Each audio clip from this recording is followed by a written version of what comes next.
All right, and we are now live. I've unmuted you there, Mr. Chair, so go ahead. Thank you very much. We have no public meetings tonight. We do have a regular agenda. So I'll call this meeting to order.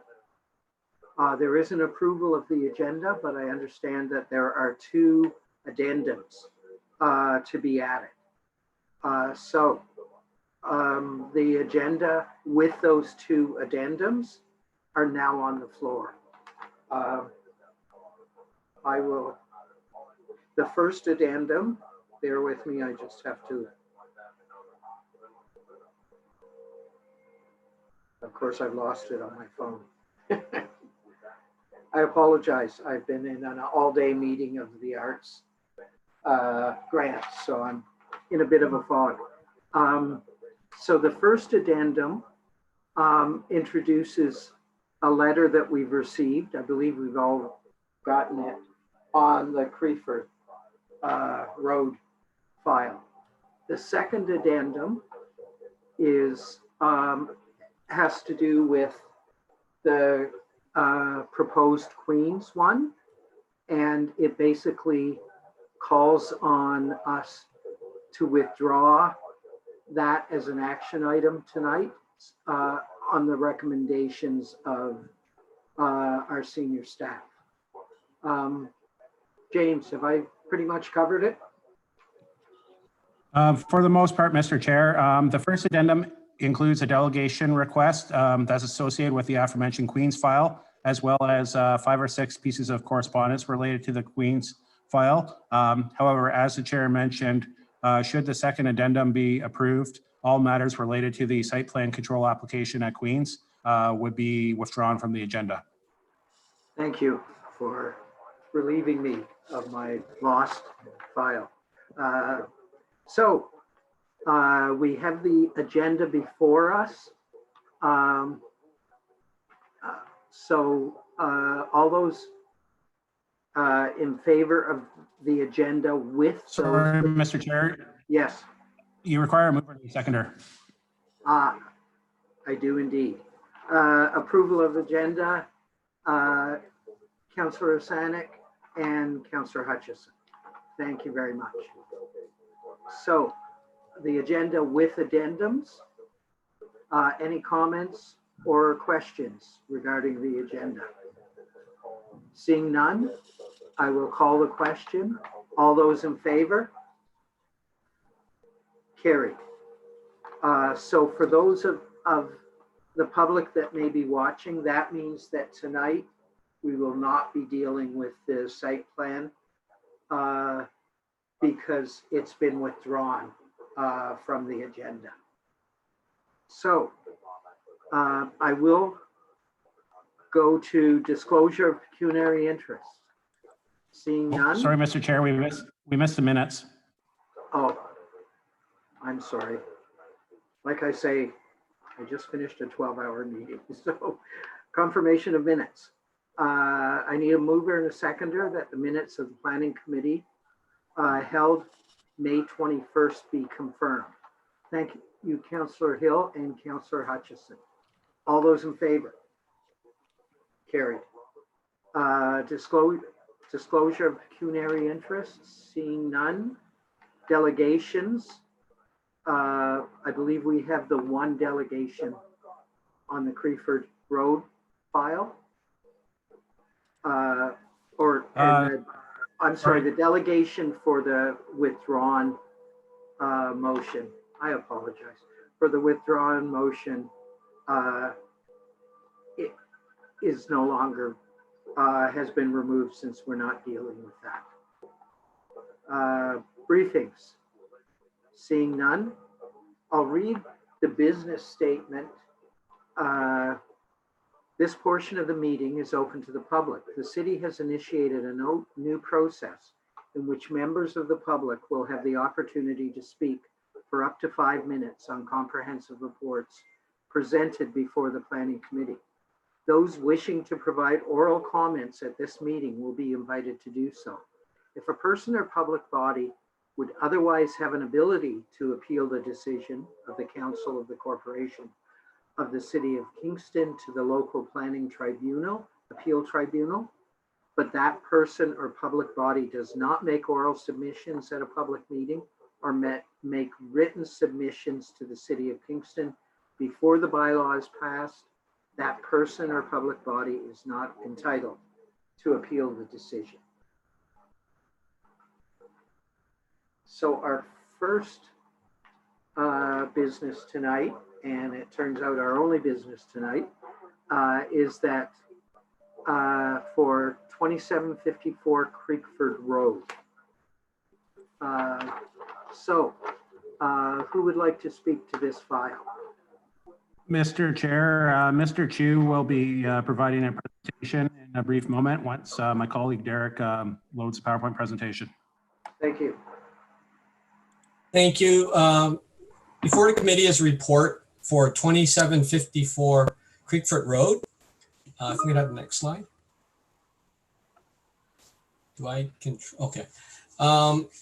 This application is to amend the zoning on the property located at 2754 Creekford Road. It will add to the existing extractive industrial zoning, which is a quarry type of zoning. It will add open storage as a permitted use and reduce the front and side yards locations for these open storage areas, stockpiles. The stockpiles are to consist of materials such as soil, concrete, asphalt, sand and gravel originating from municipal works projects of the City of Kingston or Utilities Kingston construction and maintenance programs. Next. The approximate location is, well, the map shows the location of the property. It's just south of 401 and west of Midland Avenue or the Midland Gardeners Road exit along Creekford Road. Next. Here. The lands are designated as part of the business park industrial land use designation of the City of Kingston. That designation surrounds most of the land. As you can see, just to the south, in the southwest corner of the property, there is a small area that's designated residential. Next.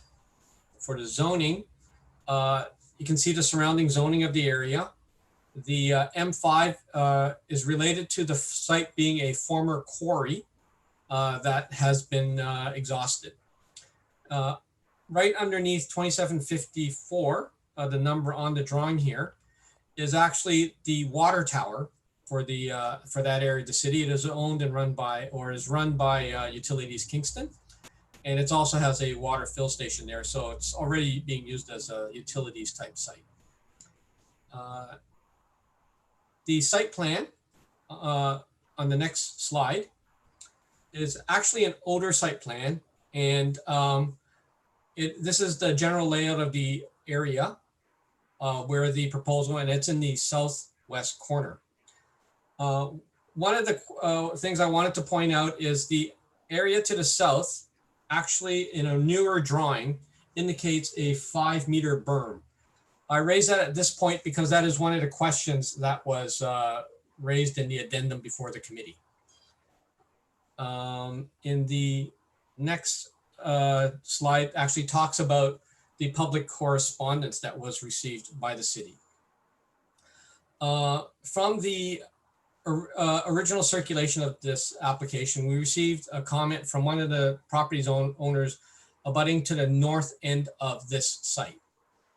They were concerned with, and based on their past experience with drainage north and over and through and around their property. However, reviewing this particular site, there is a split in the drainage. This part of the site, the entire application area, actually flows in the opposite direction. So any changes on this site would not have any impact on northward. There is a separate future plans for the northward area, which would be a future project, but this project isn't going to affect that at all. That would also be based on the city's policy for development that pre and post flows remain the same. So the concept is that we would not be in a position, or in development principle would be to prevent additional flows going north if they already go south. So we're going to maintain the existing flow patterns, volumes, and velocity. The other concern for that area was that it is a well water served area, and they were concerned about groundwater contamination. In this case, though, most for the project, for the works, the entire site requires licensing from the ministry, and those potential contaminations are regulated and controlled by the operating license for the site. They will be required as part of the approvals for the operation. Visual screening along Creekfoot Road, and in general, was one of the other areas. And the gentleman who made inquiries about this made follow-up inquiries, which is attached to your addendum. I had answered his comments in saying that there was no indication of a height under the latest available site plans. I would like to correct that. On the drawing that's a couple of slides earlier, that is an older slide, and it does not show the 5-meter berm, which is on one produced and dated February 2020. So now it does show a 5-meter berm. The fencing is also still provided along the bottom as well. If we can go on to the next area, next slide. This is a summary of the effect of the impacts on the particular provisions of the zoning bylaw. There are probably about 20 other areas, but they're unchanged. The amendment for this, in this application, merely tries to modify and work with the existing zoning to accommodate this particular development. So the main one at the top, of course, it adds open storage. And it reduces the setbacks for the stockpiles from 30.5 meters to 6 meters for that type of storage. Same with the side yards. One additional change is the location of accessory dwelling. It is reduced from 61 meters to the agricultural zone to 49 meters for this particular proposal that they're bringing forward on the site plan. Because of the nature and the technicalities of writing a bylaw, those provisions also supersede the location of other uses from the lot line. So we're gonna, for open storage uses only, the provisions regarding yards shall apply and supersede the other ones. Visual screening has been added as a particular requirement. It is supported in the official plan, screening along the roads, and it is partly to address public comment as well. The recommendation on following the report, we find the bylaw before the committee is the opinion of the planning department that it is consistent with the provincial policy statement, the official plan, and constitutes good planning. It follows the municipal themes and goals of leadership on climate change and recycling and waste reduction. And it is staff's recommendation that the bylaw amendment be approved for this property. Following this application, the next steps would, assuming that this, it's on the next slide, assuming that this proposal is approved, then the applicant still has to obtain site plan control approval through the municipality, in addition to licensing and other regulation approvals from other agencies. If there's any questions, Mr. Chairman, I'd be happy to try and answer them. Thank you very much. I will now open it up to the committee. Are there any questions? Yes, Councillor Kylie. Thank you, Mr. Chair, through you, and thank you for the presentation. I appreciated especially the mention of visual screening, and actually under that section in the provincial policy statement about land use compatibility, I have another question, which is about odors. You mentioned open storage for asphalt. Is there any consideration given to the potential smell and the impact on nearby residential areas? Because I know, again, under land use compatibility, odor is one of the areas of potential adverse effects that should be considered. And I'm hoping you could speak to that. I will go with it first, and then I'll let Brody answer it in if there's additional details required or he'd like to add something. It is actually used asphalt. It isn't an asphalt plant per se. It is actually a scarification, like when they rough up or take up the pavement. So it's actually used road that might have been in a neighborhood anyway, and then it's stockpiled, and then it's, as my understanding, it could be reground and reused later. So it's actually not new stuff. It's actually the old stuff. Okay, awesome. Thank you. That's a helpful clarification. Great. Yes, Councillor Osanek. Thank you, Mr. Chair. Through you, I just have a question about the screening. So we know that the berm is going to be 5 meters tall, and that's fantastic. At the public meeting, we were talking about evergreen trees as part of that berm or the screening. 5 meters is pretty tall. Is the idea that it's just going to be a berm, or are there going to be evergreen trees planted then along the top of the berm? At the current time, there isn't any, well, sorry, I haven't really looked at it in detail. I believe something like that should still be considered. I think the actual public comment was that they preferred some sort of physical screening that was immediate and not only use vegetative screening, because the vegetative screening would take a long time before it would be evident on it. So I think this combines the best of both worlds in that this is a large enough berm that could accommodate some larger vegetation growth, and it's tall to start with. Okay, I agree. Mr. Chair.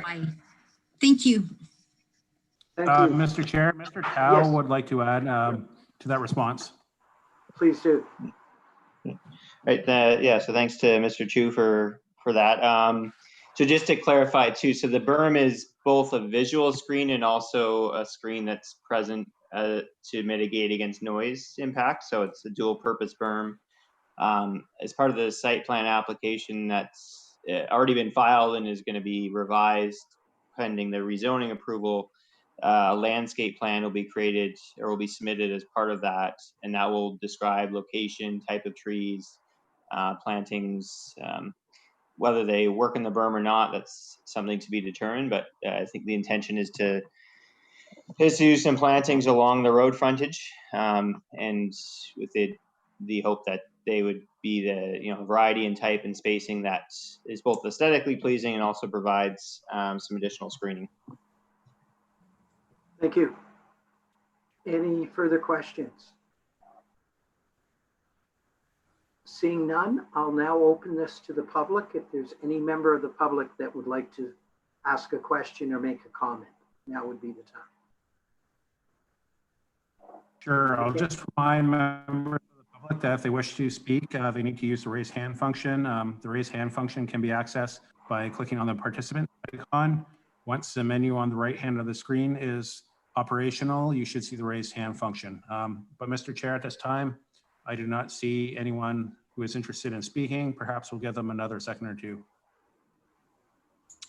I don't see any members of the public. I will mention that Councillor Stroud is here. I'm not sure if he has anything to add. You're welcome to ask any questions. Councillor Stroud? No? Thank you. All right. I think he was here for another file.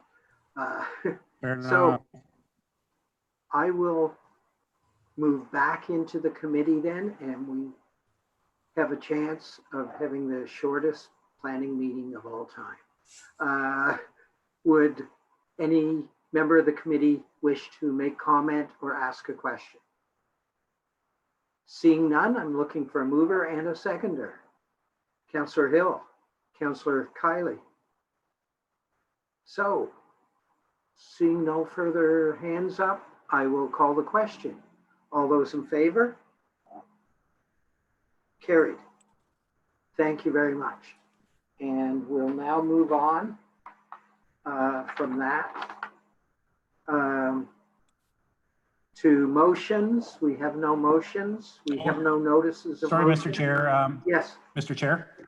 yes. Um, What did I leave out? the business item C will be presented by Mr. Odie. It's Oh, I regarding the provincial. apologize. And perhaps you could just remind members of the public again that business item B was withdrawn while Derek Yes. gets the slides ready. I'm happy to. Anybody who's expecting to speak to the Queen's residence file, that upon the request of staff has been withdrawn for tonight. So that will not be on the agenda tonight. So there is indeed a section C. Provincial policy statement, the report from the Commissioner of Community Services is attached. So if anybody wishes to speak to that, the floor is yours. Good evening, Mr. Chair. My name is Niall Lodi. I'm a planner with Planning Services, and this will be a quick overview of the new provincial policy statement, some of the major changes and potential implications for the city. Next slide, please. So a quick background for any members of the public who may be listening in this evening. The Provincial Policy Statement, the PPS, is the primary provincial land use policy document that guides municipal decision-making. Last July, the province introduced proposed changes to the PPS for review and comment. And in October of last year, a report was presented to Council that provided an overview and analysis of the proposed changes. Comments were ultimately submitted to the province for consideration. Province took a few months to compile comments and ultimately released the PPS a little earlier this year, and it came into effect the 1st of May. The Planning Act requires land use planning decisions to be consistent with the new PPS. Next slide, please. So the province categorized all of the new modifications into 5 different themes. This presentation will touch on each of those themes and speak to some of the highlights. Next slide, please. First up is increasing housing supply and mix. So a new definition has been added, housing options, and that definition highlights the breadth of housing built form and also tenure types that the province is directing municipalities to promote. Housing options appears throughout the PPS. There's specific references to providing housing options for changing demographics and also providing housing options for employment opportunities. An interesting change is that second residential units has been replaced by additional residential units. So previously municipalities had to allow an additional residential unit inside a single semi or row dwelling or within an accessory structure. And now additional residential units are to be allowed within the dwelling itself and also within a detached accessory or ancillary structure. So it was an either or scenario, and now it's an and scenario. Undergrowth management, the timelines for official plans has been extended from 20 years to 25 years, and the allocation of residential lands has been extended from a minimum of 10 years to a minimum of 15 years. 2 interesting changes have been brought in with regards to settlement area boundaries. The first is that settlement area boundaries can now be adjusted without the need for a comprehensive review. There's a few tests that need to be satisfied here, but the key is no net increase in land, but municipalities now have a degree of flexibility for adjusting their urban boundaries, which is interesting. The second change with regards to settlement area boundaries is when a comprehensive review is done and the urban area is being proposed to be expanded. Municipalities had to demonstrate that additional land was required to accommodate growth. And the change is that it also now needs to take into account market demand.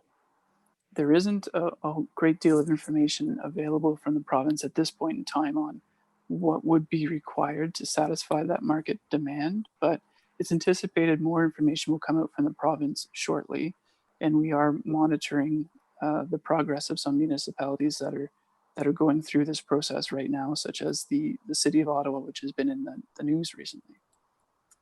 The last point under this theme is transit supportive development, and this is not a new term within the PPS, although the definition has been updated. The term appears throughout the PPS. There's new references to it, and I think to summarize, the intent here is that intensification and redevelopment really should be focused in areas that are serviced by transit. Next slide, please. The second theme is protecting the environment and public safety. So impacts of a changing climate. Climate change was in the previous version of the PPS.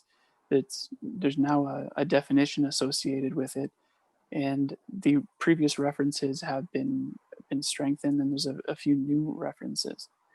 As an example, under stormwater management and infrastructure, municipalities are now being directed to prepare for the impacts of a changing climate. And similarly, under natural hazards, the wording has been strengthened to, again, prepare for the impacts of a changing climate and to acknowledge that the risks associated with natural hazards are likely to increase due to climate change. So I think the natural hazards point is something that we'll need to be working with the local conservation authority on and getting guidance from them on what is anticipated with the increased risks. The second point under this theme relates to excess soil. And this is a new policy that's been brought in under human-made hazards. And it's an encouragement that municipalities support on-site and local reuse of excess soils from planning and development approvals. And this is something that the city is actually an industry leader in, primarily for infrastructure projects. But I believe there have been some development proposals and development projects that have used the excess soil expertise from the city. So I think the city is well positioned to continue to be an industry leader on this new policy. Next slide, please. Reducing barriers and costs. This is a theme that there wasn't, the changes don't have a significant amount of impact for the municipality. Under cultural heritage, there's been a number of fairly minor changes, and that's primarily to definitions, to bring the definitions of these items in line with the definitions that are already in the Ontario Heritage Act. So I think it's to try and streamline and to promote consistency. Next slide, please. Supporting rural, northern, and Indigenous communities. There's a new policy, or a revised policy, I suppose, to engage with Indigenous communities. And previously it was shall consult with.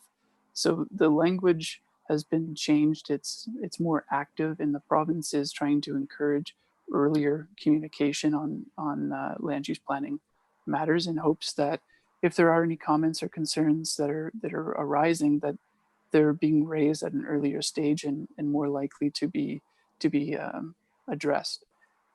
The province has indicated that there will be additional information and tools developed to help with this process, and that's anticipated to come out a little later.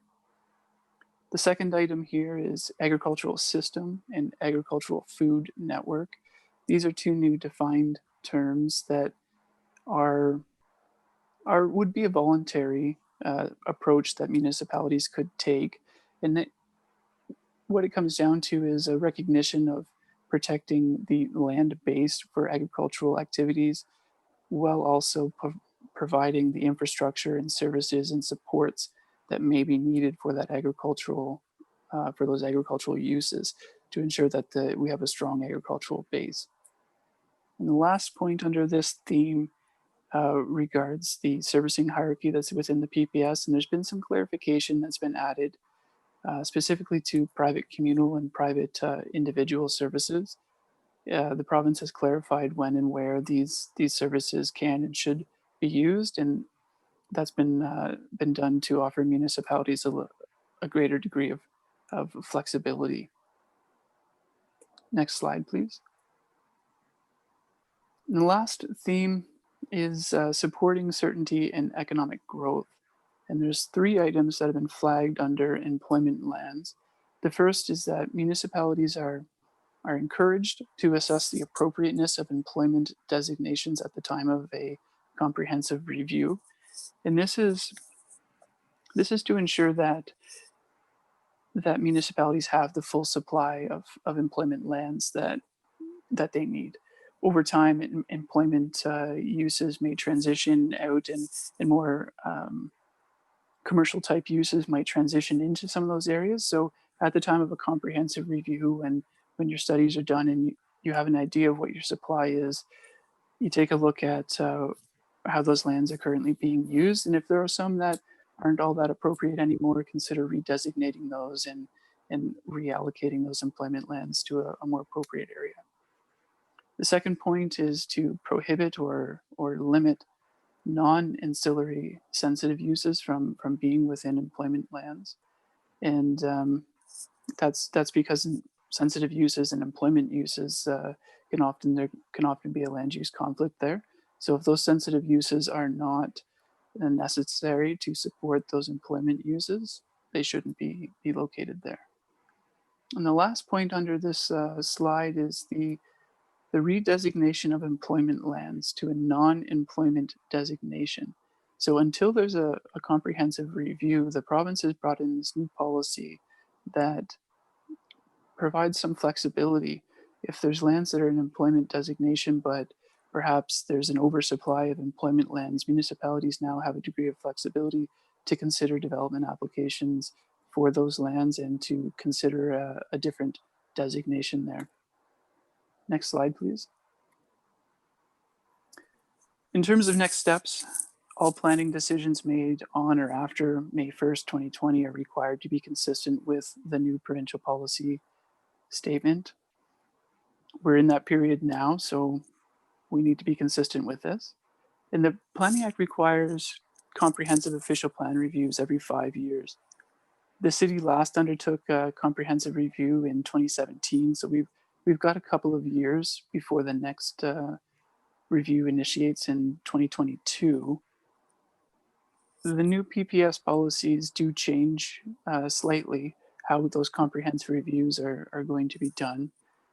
It's anticipated that there will be some more information released from the province, and we are looking and watching how adjacent municipalities, neighboring municipalities are navigating that process to learn how they did it, what was required, what some of the challenges were, and make sure that our next comprehensive review goes smoothly.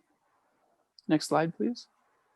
So that's the conclusion of this presentation this evening. It was fairly high level of the PPS there, but if there are any questions from the committee, I welcome them.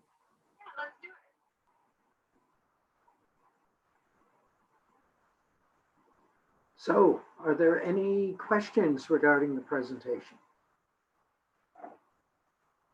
Yes, Councillor Kiley, Councillor Hutchison, and then I believe Councillor Sanik.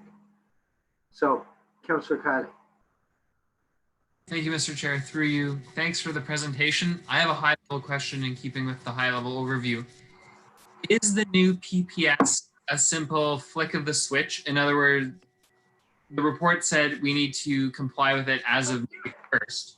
So do all of the things that have been changed immediately get applied? And I'll give an example. When I was reading the report, I was struck by the increased density as a right for certain dwellings to have both a secondary suite and an ancillary building. So essentially 3 units on a given property. Does that come into effect right now? And do we have then the servicing capacity to meet it? So I guess it's a specific question tied into a larger one. Thank you through you, Mr. Chair. It's Andrea Gummo who will answer this one today. So the provincial policy statement, when it came into effect on May 1st, it means that all decisions by municipal councils must be consistent with it going forward. So that means that, yes, it's in effect right away. They flipped the switch. Now the changes to the PPS are for the most part like fairly minor. So we don't expect there to be a large impact on any of the work that's progressing right now. And apologies, Councillor Kiley, could you remind me of the second part?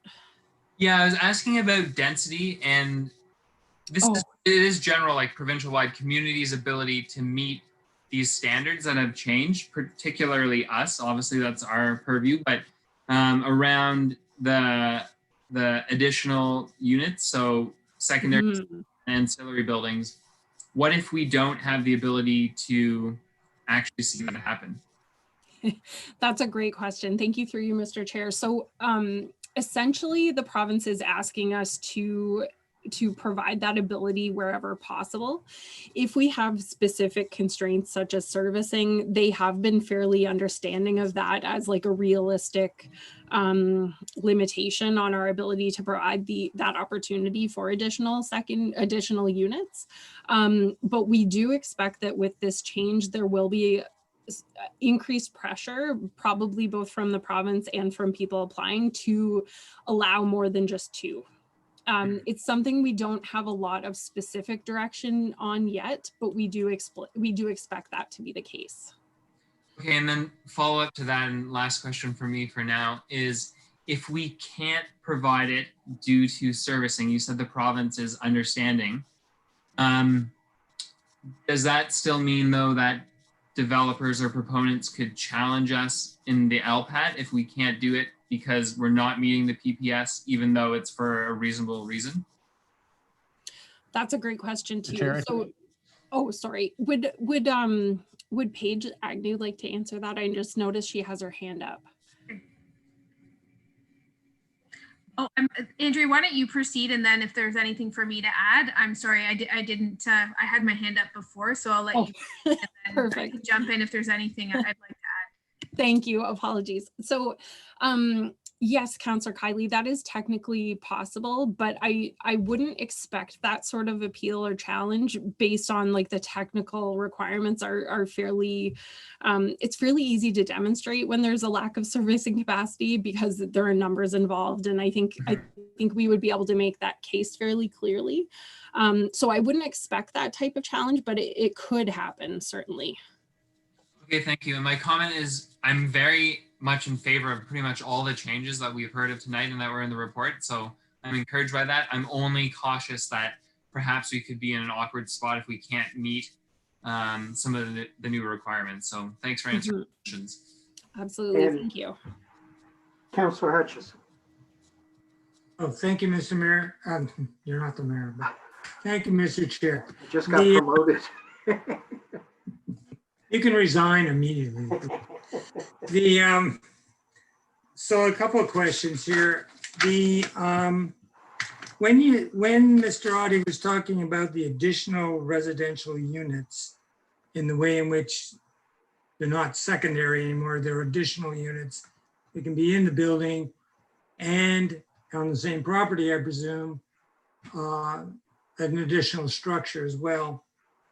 Would this affect, there was an article in the Toronto Star in which part of it talked about suburban housing and the ability to add multiple units and how difficult that's been under current zoning in cities in Ontario. And I'm just wondering if this is a first move towards that. I mean, we've seen it coming. Staff have told us about it a number of times before, but I'm looking for a response in context of turning suburban housing that's large enough into multiple units and affecting affordability, obviously. I don't know if Ms. Gummo and Ms. Agnew have something to say about that. Miss Agnew's in the house here. So I'll go, and then if Ms. Gummo has anything to add. I think exactly you're saying, Councillor Hutchison, is what we are seeing is more of that provincial move again, really looking to promote wherever possible these notions of smart growth and also notions of what some call invisible or gentle densification by way of incremental amounts on individual lots versus larger housing developments, although those are encouraged as well. So I think in Kingston, what we've seen is the first example of that is what's happening right now with respect to First Avenue, and Councillor Hutchison, you'd be familiar with that, being its geography relative to your district. But I think as a community, what I see for us is a process of adaptation where the provincial policy now is giving us direction about the appropriateness of this from a smart growth perspective. And as we face that as a community and start to see some more of the opportunities for these infill opportunities within residential lots, I think it'll be interesting, and there's a process there that we've even seen it on an individual basis with concerns from neighboring properties with shadowing, overlook, those types of considerations. So it's definitely going to be presenting some newer thinking towards what would traditionally be a single detached dwelling lot that could provide for greater range of housing options than previously what we've seen before, and how we move through that as a city. I think it's probably going to take a bit of a transition from traditionally what some of the neighborhoods have viewed and what they've thought in terms of housing selection to where the province is clearly trying to steer us to go. Fair enough. I just want to say that it's an observation that I can remember back in the late 80s, planner, architect telling me that this was the way things were going to go. But of course, they're very slow. And if you're in certain neighborhoods, suburban neighborhoods, you can see how the house could be easily divided in two, or even three if the finished basement is supplied. And I'm just wondering if our zoning really allows for that, because that's been a problem. What they were saying is affordability is a problem because I think there was a Toronto reference, 70% of housing is suburban and sort of landlocked was the term they used. So in Kingston, does our zoning allow for that kind of conversion of existing housing? I recognize First Avenue, but it's like new residential growth since it replaces a school. Mm-hmm. Thank you. Through you, Mr. Chair, it's Andrea Gummo. So right now what our zoning allows is for a second residential unit. In order to make the change, we would need to change it to allow more than two, essentially. And so I expect that through the consolidated zoning bylaw, we will be looking at that, but also because we do need to establish some of the more detailed information, such as servicing capacity for areas to make sure that they can support that level of intensification. I think the timing, it may follow the comprehensive bylaw and we may be able to get it into it. Right. Just a further comment. I guess I'm concerned that it's okay. I'll leave that for now. I've got another couple of things here. But the other one is was noted by that in the staff report that there was no reference to natural heritage protections, which are part of the statement regarding, like the ribbon of life on the tannery lands as an example used. Does staff any comment on that? I know you can't pack everything into a single report often. Yes, thank you, and through you. I will start, and if Mr. Odie wants to add anything, I'll let him do that. But essentially, the province didn't change this section of the PPS. So we're still dealing with the same direction for natural heritage that we were previously. And if Niall wants to add any more additional detail, please go ahead, Niall.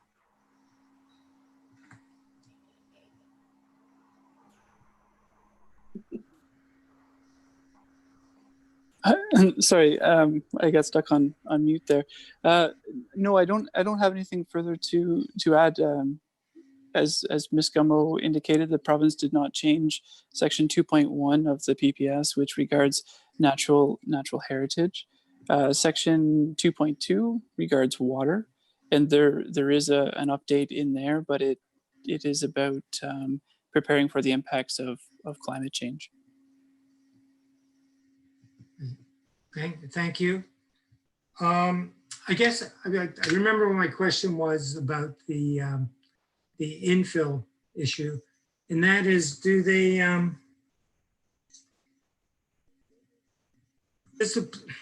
okay, you're talking about having to change to 2, allowing 2.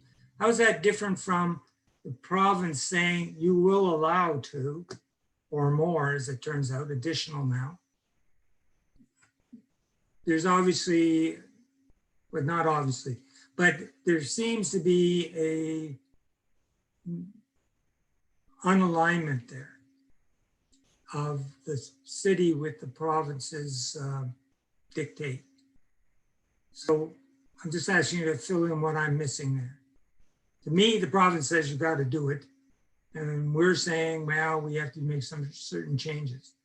So what are those changes in the context of the province's change?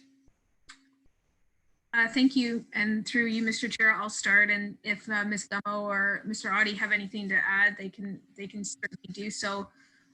I think, the difference with the second residential units is that was identified as a specific piece that we worked on, and all cities worked on directly with the ministry, and then developed our own frameworks with respect to the policies that we would be bringing in to allow them as of right.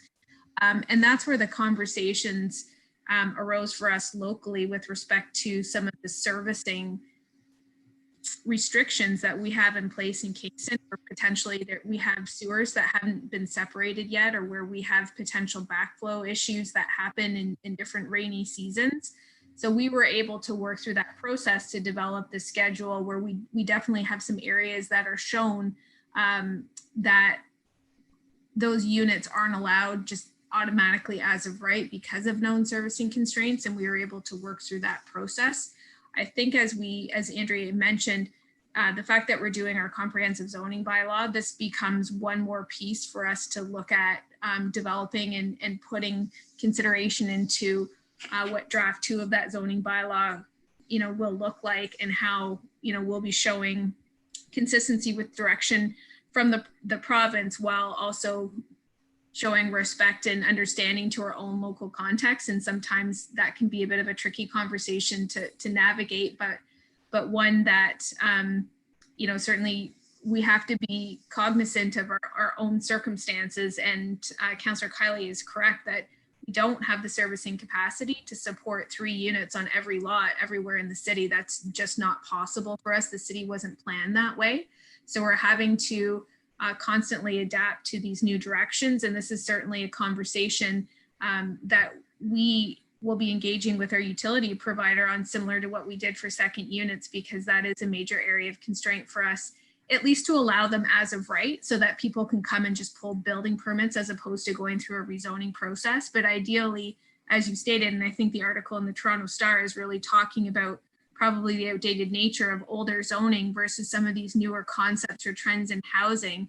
And, how are we able to update current zoning to reflect appropriate changes or gentle infill within existing neighborhoods in a way that we can still have, high functioning, healthy communities that have a variety of housing options available, as opposed to just focusing on new builds. So it's a bit of a complicated situation, but we will be working on that process as a city, and there will definitely be an opportunity to have more conversations with you about that as things move forward.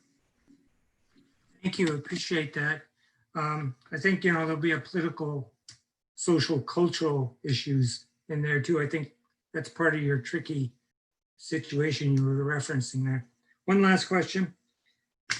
there was a remark about from Mr. Odie about the employment lands and opening up the possibility of redesignation to commercial. What concerns me about that is the 2 times that we've had commercial business / development studies, I can't remember the actual name of them.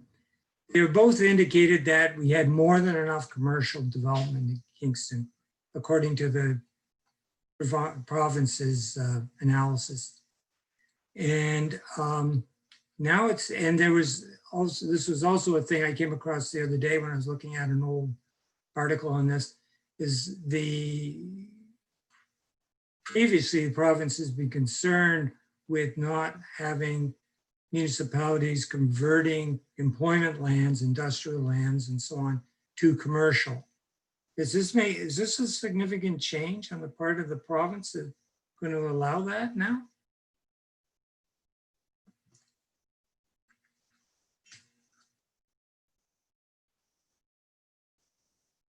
Who would like to answer that question? We'll go first to Ms. Gummo. Ms. Gummo will. Thank you, and through you. That's a very astute observation, and it's something that we've been struggling with, I think, in a general way in protecting our employment lands, because they do tend to be very attractive for commercial uses. To my mind, the change that has recently been made actually supports the change that the city already made to the official plan in 2017, where we provided some ability for what we're calling complementary uses for our employment areas. And that is with the express purpose of allowing those employment areas to be more walkable and to have more of the services that they require in close proximity, so that they're not sort of a satellite away from the rest of the amenities that people who work there might need. Okay, I know. It just strikes me now that we got a letter or a comment from someone the other day, and probably planning staff too, indicating like in the industrial park, there are things that had nothing to do with industry, and they were much more like daycares and things of that sort. And how did that fit in with our need for employment lands? Right, and that's a great point. So I guess I'll back up just a little bit. So when we talk about our employment lands, sometimes those are industrial lands with specific land use compatibility concerns. So if you picture like a traditional factory. So in the case of that type of employment land, you have less options for mixing those factory type uses in with other uses like daycares. But when you have a relatively clean industry or a different type of employment use, you can intersperse them with other uses without any land use compatibility impacts. And so having something like a daycare in an employment area is actually can be very useful for the people who work in that area. So it's a service that's provided for the employees of that area. The trouble, I think, is when we get too many of those service uses to the point where we haven't left enough room for our employment uses. So that's something that we're looking at very carefully kind of as we go. And it's something that we've recognized that we would like to have a more robust system to implement that requirement so that we can protect those employment lands, because a lot of what happens in terms of additional commercial and service uses in those areas happens on an incremental basis. So we see a business license or a building permit.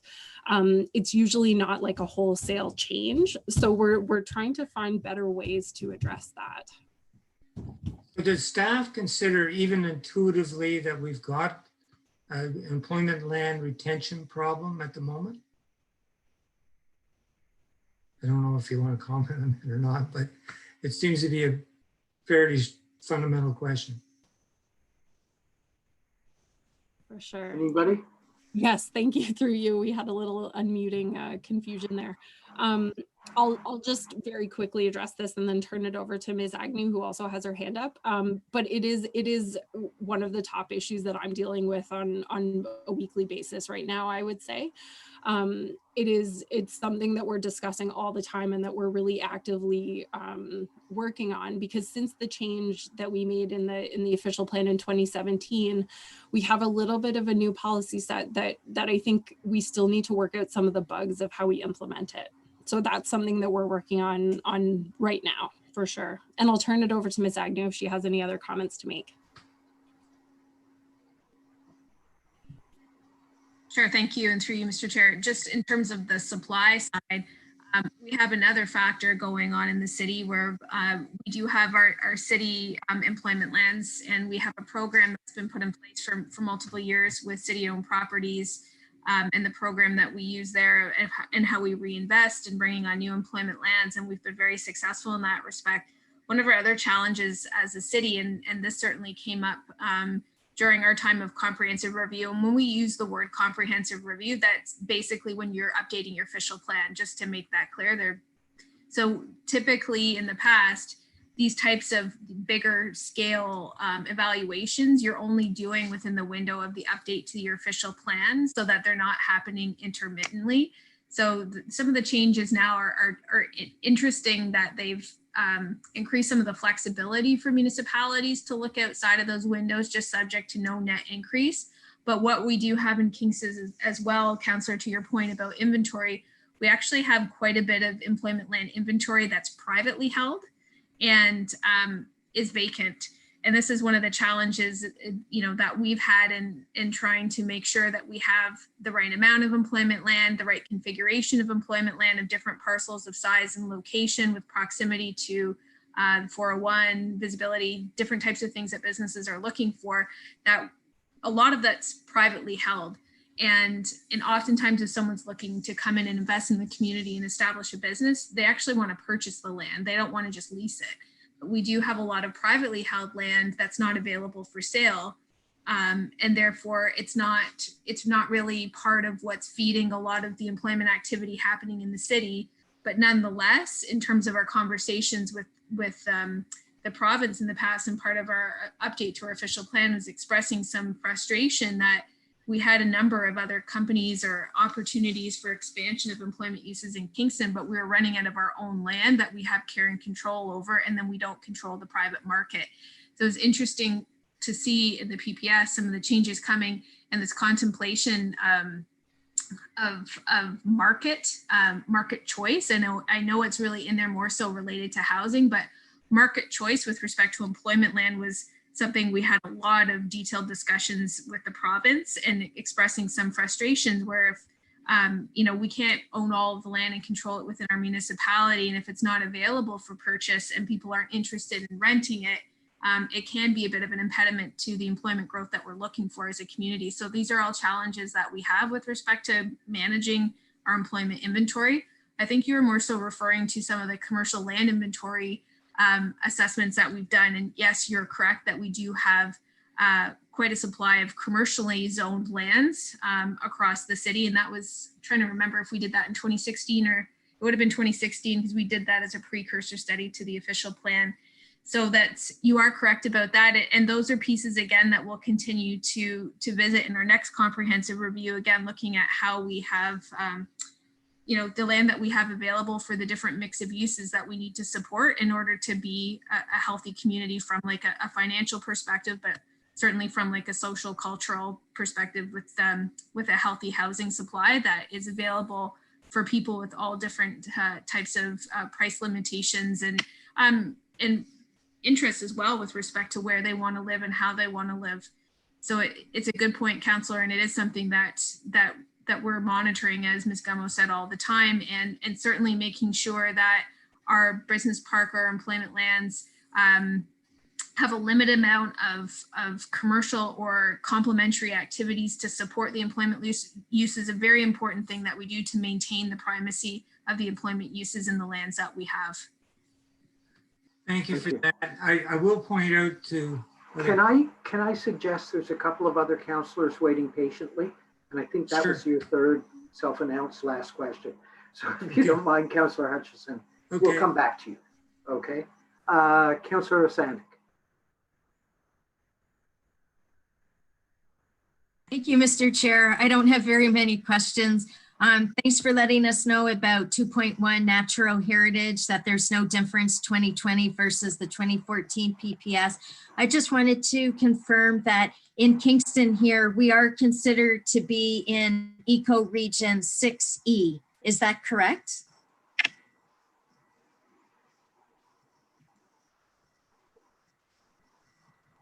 Anybody? Thank you, and through you, yes, that is correct. Okay. Thank you. Great, thank you. And for the chart that we have, I just want to pull it up in our in the PDF, where it says excess soil. So can you just explain that a little bit more? So has it been like you were saying that we're one of the leaders for that? So has it always been the habit before that no matter, you know, like where development was occurring and soil was being taken out for the development, that soil would go where?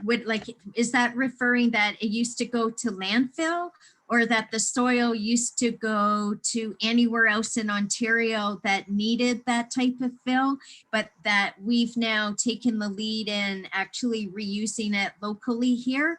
And have we done that just because of to save money for costs because we don't have to transport it anywhere else? Or are we doing it because there's like ecosystems in the soil, and if we can just reuse the soil somewhere else within, you know, like the Kingston region, we're saving the microorganisms? Just because I was reading a research project, a professor at the University of Waterloo who's encouraging that sort of thing. So I just wondered, is that excess soil because of that, or is it just like a cost driver? Mm-hmm. Thank you, and through you, that is a great question. So essentially, the potential benefit from keeping the microbes local is, I think, a bit of an added bonus. I think the main impetus for this has been cost savings and also the ability to keep track of soils. So years ago, when soils and dumping were less managed, we had a bit of a problem across the province where excess soils were kind of being trucked and they weren't necessarily being tracked, and sometimes there was concerns around contamination. So by dealing with the soils locally, I guess another one of the sort of fringe benefits is it allows you to keep better care and control of which soils are clean. So that is certainly part of it too. It's too bad Mr. Richmond left the call already, because he knows far, far more about this than I do. But certainly we're happy to follow up with more detail on that if you're interested. Okay, thank you for that. And the other change that was mentioned is that for every municipality now, instead of having to have a 10-year supply of future housing lands, we now have to have a 15-year supply. And so with that requirement, does that mean that a new study will have to be done to see if we do have a 15-year supply on hand?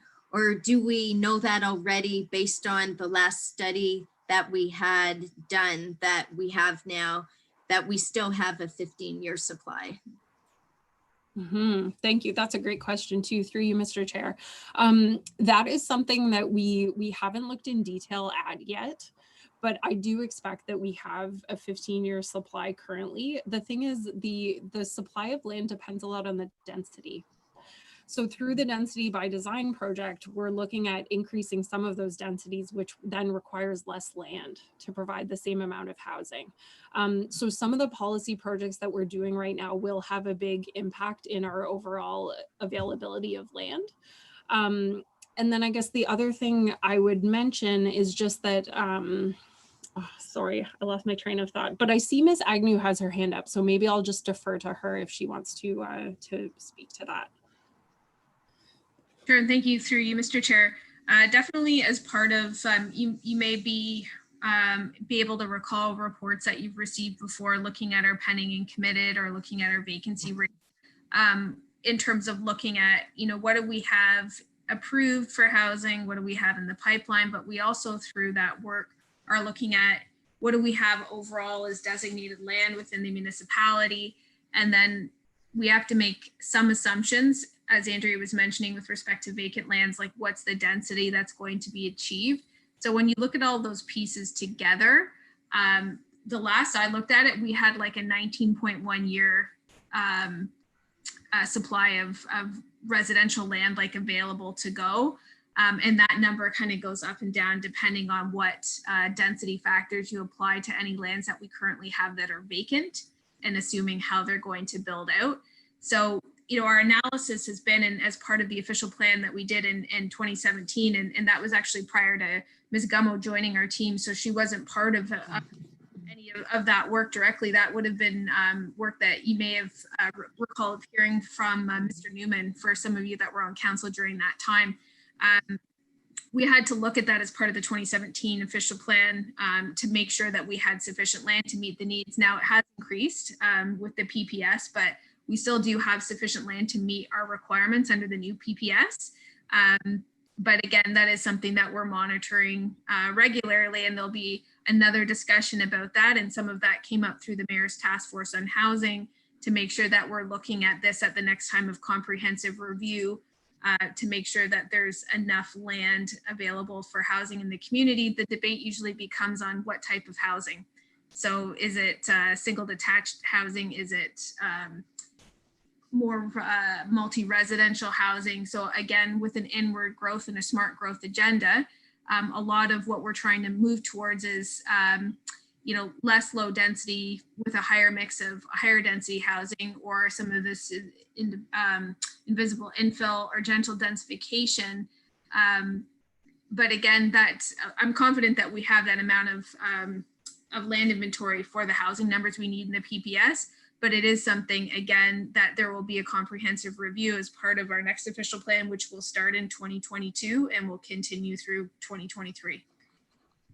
Okay, that's great to hear. Thanks so much. I remember the last time it did come to planning committee, I remember that we had ample room, like more years than that we needed, but I didn't remember how many. So that's a relief to hear that we think we're good that way. And it was also interesting to hear, because I don't think I had picked up on it before, that the different densities can factor into those lands as well. So thanks very much. Thank you. Would the vice chair take, I just have two quick questions, if I might. I take the chair and recognize you. Thank you. Quick question. I know when there was the pushback on secondary suites, and we had service concerns as the rationale for not approving them. It was my understanding, and perhaps it was negotiated by the developer at the time, but I thought that the expectation under the PPS was that the city would be obligated to increase capacity in order to enable the greater density. Was that just a one-off, or is that an expectation in the PPS?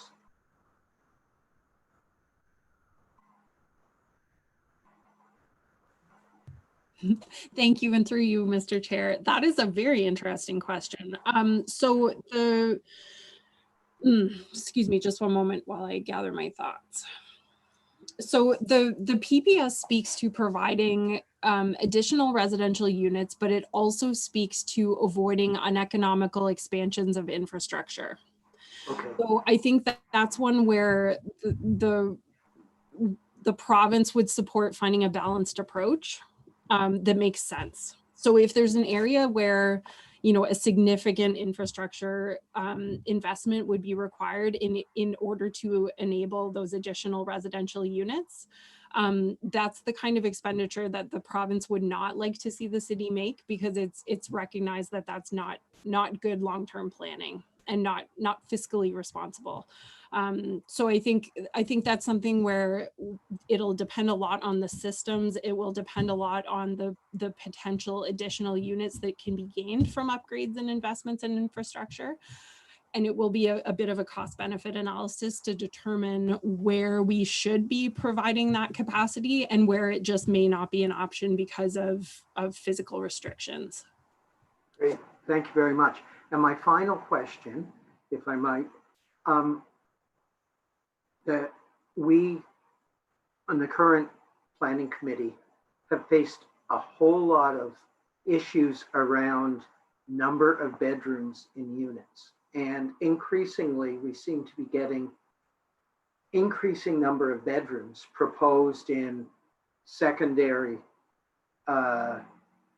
developments. Now that we're going to be having tertiary, under the existing zoning, correct me if I'm wrong, but under the old zoning, there's probably limitless numbers of bedrooms that people can put into a secondary or tertiary suite or primary. Will this be addressed in the comprehensive zoning? And are we going to be faced with the difficulty of having to say no to overly ambitious developers?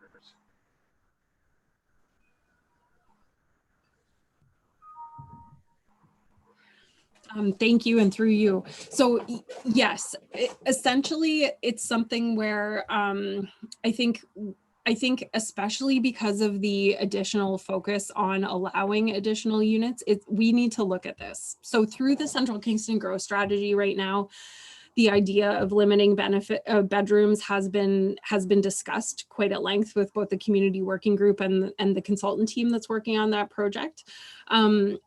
It is a little bit difficult to regulate specifically the number of bedrooms because of advice from the Human Rights Commission that suggests that can be discriminatory depending on, well, essentially because it could make assumptions about what constitutes a family, which of course is something that we try not to do. So I think but more and more we're realizing that it's something that we would like to think about, and we want to continue to work through that first in Central Kingston, and then potentially I think we can look at that in other areas too through the comprehensive zoning bylaw. Thank you. I guess my only concern is how many monster, I mean, we fought against monster additions. These are going to be monster secondary and tertiary developments. How many of those will get built while we're coming up with a policy and a new comprehensive zoning? That's a rhetorical question, so you don't have to answer that, but it's a concern. So, and that was it. So, do you want to return the chair? Thank you. Any further questions from members of the committee? Yes, Councillor Hutchison. I just wanted to make one other comment. When I was talking about or asking questions about employment lands and commercial versus industrial, 2 points. One is the issue of private leasing versus public ownership. That's a problem we've, as Ms. Agnew pointed out, is a problem we've been dealing with for all the time that myself and Councillor Sanik have been on council. And so it's something that's a serious limiting factor for the city. But as well, when we allow commercial in industrial areas, I agree that there can be complementary uses, but just the last time we had planning, the issue of green space being used up is made more acute when you have uses in employment lands that are not truly employment or industrially functioning. So this all has a cascading effect. And so in the final analysis, I wanted to bring it back to, it's also affecting how we use these lands, also affects how we deal with open spaces and forestation and those sort of things. Thank you. Thank you. Any further questions or comments from the committee? Seeing none, I want to thank our planners and thank Mr. Odie. I apologize that I missed your place on Mr. the Chair, agenda. So, yeah, we should probably turn to members of the public quickly. okay. Are there any members of the public that wish to, I don't see any left on the screen, but there might be, that wish to comment or speak to this? If any members of the public wish to ask questions or make a statement, please use the raise hand function. Oh.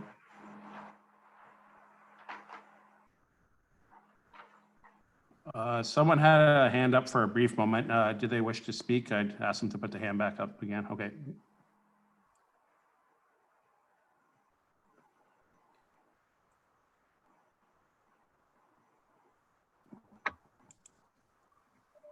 Go ahead, Mr. Martin. I guess my question would be, where is the servicing capacity to allow more development and density within the city? Is there something that the public can have that understands where the capacity is in which to put this development or increase the housing supply within our city? Thank you. I'm going to make a joke just because it's the end of planning committee and I'm tired because it's been a long day. But Mr. Martin, what you're asking is like us telling you the secret of how they get the caramel in the caramel bar. Because you're asking such a perfect question. And it's something that we are working on all the time with Utilities Kingston. That's why I'm laughing because, you know, as planners, we're trying to plan for long-term growth. In order to do that, we really need to understand the infrastructure limitations of the current system, where there is capacity, how to most strategically utilize that capacity. And it's something that we don't have a full picture of as planners, which is why we rely upon working with Utilities Kingston, but we're really trying to get a better understanding of that. And what we're hoping that you'll see through density by design is a greater understanding. So that is a task. Andrea, I don't know if you have anything else you want to add, probably, but I don't know if it's maybe something we can talk to Mr. Martin about separately, but we are working on that. And it has been a bit of, I think, a black hole for the city long-term, in that we don't have great visibility into that piece. Like the public don't. It's something Utilities Kingston, you know, they manage that very effectively as a utility, but we're really trying to understand that dynamic system a lot better. And as we transition as a community from one that has been very greenfield focused for the last number of years in terms of where a lot of our growth and development is happening, especially in the housing industry, planning for a city and doing infill, from a servicing perspective, we're coming to understand as planners is a lot more challenging than maybe we've ever understood it to be. So I think you're raising a really important question, and it is something that we are grappling with right now and trying to really get a much better visual and understanding into as part of the density by design work, and happy to continue to talk with you about that as we, you know, explore our relationship further with Utilities Kingston and try to have a better understanding of the work that they do as good engineers, and then meld that with the work that we're trying to do as strategic planners of the city. Thank you. Any further questions? Seeing none, I'll return to the committee. This was an information report. Has everybody had an opportunity to speak or comment on it? Thank you. So now we'll get back to where I tried to rush us all through half an hour ago. Motions, there are none. Notices of motion, there are none. Other business, there is none. And correspondence we've received in the addendum and sent to us. Date and time of the next meeting, Thursday, June 18th. So we have next Thursday off. So I will accept a motion to adjourn. Councillor Hill is like Pavlovian. I say adjourn, his hand goes up. Councillor Hutchison seconded. All those in favor? Carried. Thank you very much, everybody. And this was about 3 hours or 4 hours shorter than I thought it was going to be. So have a great weekend. Take care.